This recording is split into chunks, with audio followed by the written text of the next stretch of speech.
Saya ingin menanyakan perihal sholawat, bahwa ketika kita menadamkan sholawat itu, apakah sholawatnya itu kepada Muhammad yang ada di dalam diri atau ditujukan kepada Muhammad yang ada di Madinah itu?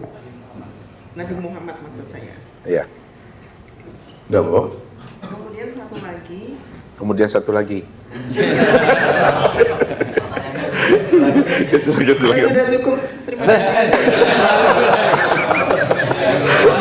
Malu aku. Udah mau, Ustaz bercanda aja tadi. Nanti sambung lagi, Bu ya. Ibu ini pemalu orangnya. Berselawat itu zahir dan batin, Ibu. Ini yang Ustaz sampaikan tadi. Ketika kita berselawat ya kepada Muhammad, pahamilah Muhammad secara hakiki, pahami pula Muhammad secara majazi. Muhammad secara hakiki itu Nur Muhammad yang sudah sempurna pada diri ibu kita ini ya.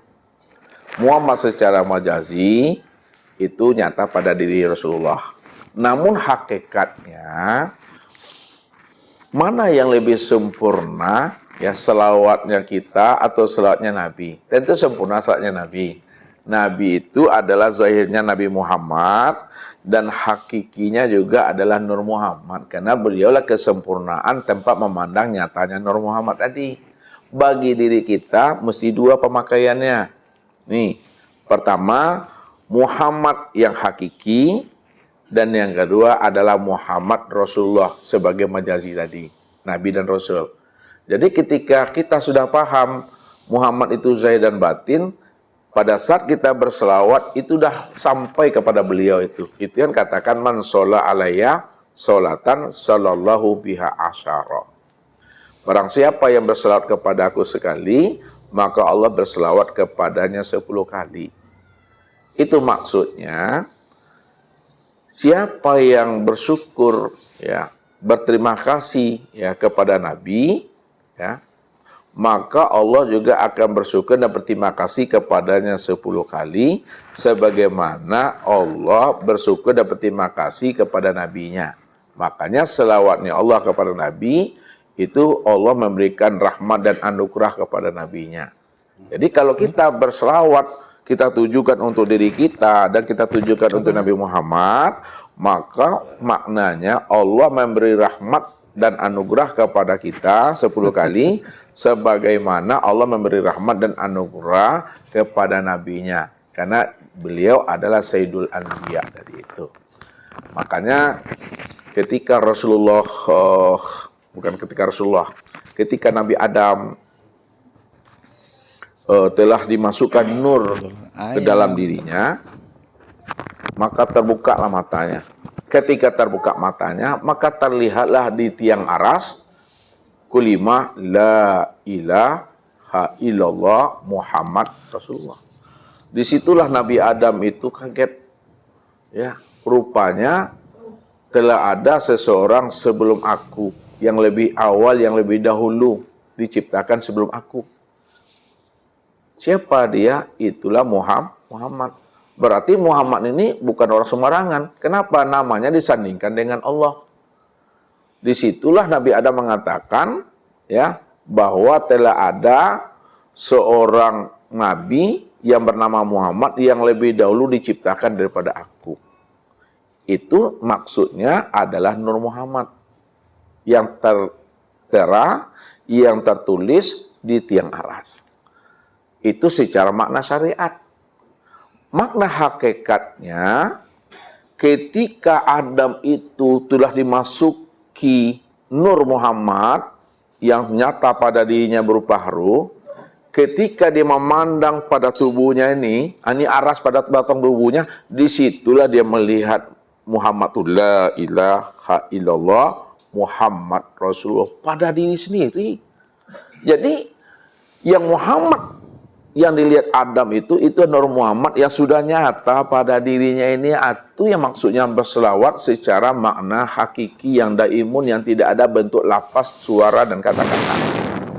Jadi selawat Nabi yang sifatnya daimun, selawat Nabi yang sifatnya berkekalan, Selawat Nabi yang bukan berbentuk lafaz, suara dan kata-kata, itu maksudnya adalah diri sendiri. Inilah dia maksudnya.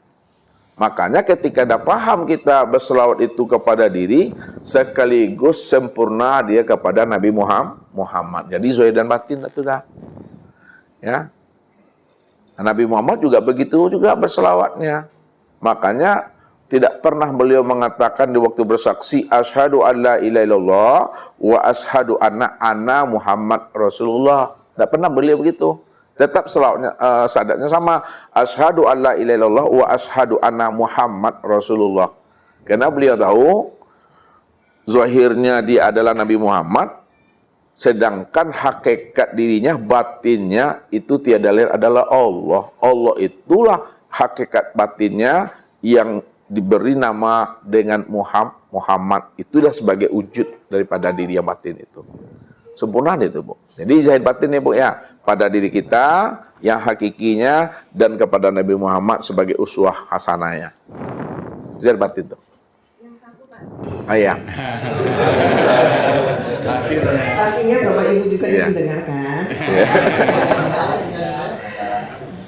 Saya ingin menanyakan, apakah masih perlu sholawat yang isinya itu permohonan? Selawat yang si permohonan. Permohonan. Apa rezeki, maksudnya? Permohonan ini itu. Sholawat apapun yang sifatnya permohonan, apakah setelah Iya. kita belajar ilmu ma'rifat ini Iya. perlu begitu? Terima kasih.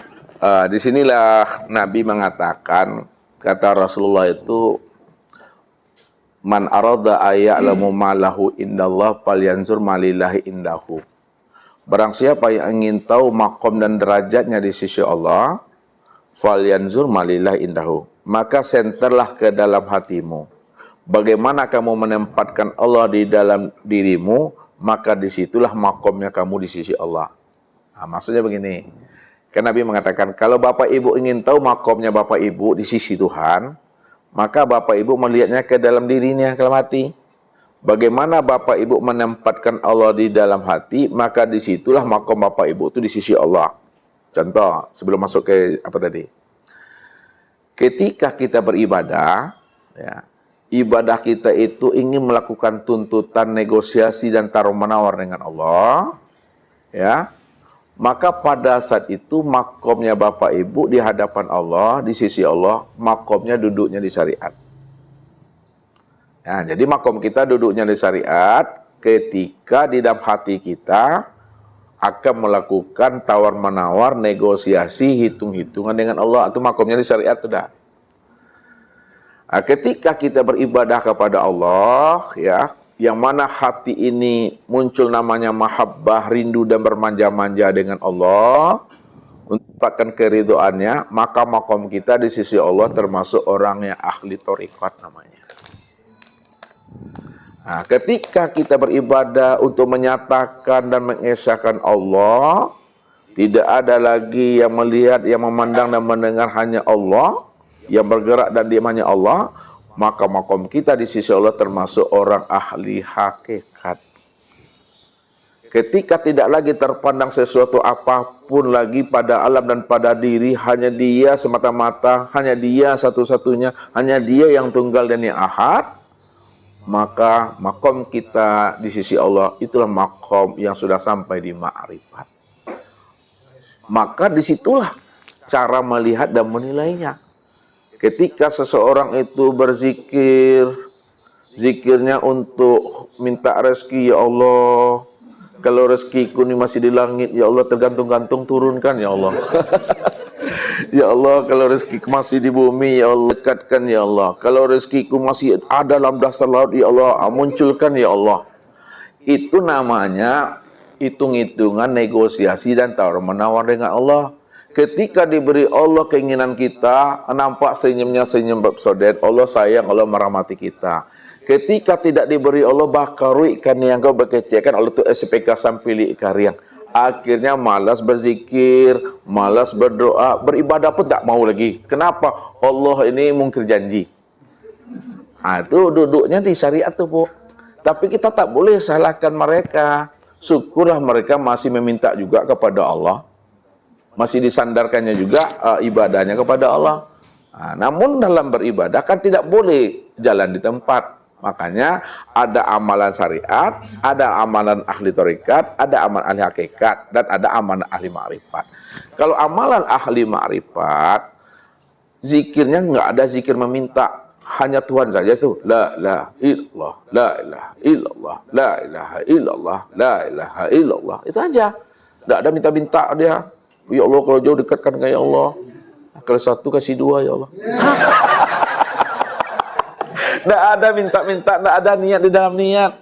Nggak ada dalam niat. Dia hanya itu aja. Kenapa? Karena Allah yang menyatakan dirinya sendiri. Innani anallah la ilaha illa ana. Lagi sebenarnya aku tuh. Itu tuh. Ini lihat makomnya aja ya Ibu, makomnya. Jadi kadangkala makom kita ini ya kita sesuaikan dengan keadaan tempat dan sebagainya. Ya, walaupun berdoa zahirnya meminta, namun hakikatnya dia tidak meminta, dia penyerahan dirinya kepada Allah. Itulah bentuk penyerahan urusan diri dan hidup kepada Allah. Pandang makrifatnya, ya Allah saja di situ yang merahmati dan beridoi akan dirinya sendiri itu. Dalam bentuk kata-kata kan Allah di situ. Itu cara memahaminya. Jadi ibu pinginnya yang kayak mana? Selama ini ketika sholat duha pada umumnya kan Rizky. seperti yang tadi Ustaz sampaikan Iya. itu ketika kita sudah kenal dengan ilmu ini, marilah saya tanyakan apakah itu jadikan tahu Iya. Jadi beribadah itu munculkan saja motivasi, rindu, cinta dan bermanja-manja. Itulah makom di tarekat dong. Kalau makom di hakikat, kenapa beribadah, Bu? Saya beribadah untuk menunjukkan bukti keimanan aku kepada Allah. Di ma'rifat, ya, aku beribadah untuk menunjukkan kepatuhan aku pada Allah. Begitu aja. Ya. Lain lagi, kenapa beribadah? Ya karena Allah itu Tuhan. Kalau Allah tidak Tuhan, saya kagak mau. Begitu tingkatannya itu, memahaminya itu seperti itu. Nah, ya begitu memahaminya. Ada lagi? Assalamualaikum warahmatullahi wabarakatuh. Waalaikumsalam. Ustaz yang saya hormati, terima kasih atas ilmunya, mudah-mudahan bermanfaat. Saya ingin bertanya tentang, ingin minta penjelasan tentang kedua ayat yang saya melihatnya agak bertentangan. Dua ayatnya ya tidak hafal saya sih. Artinya aja. Nah, tapi Pak Ustadz sebagai gurunya yang hafal.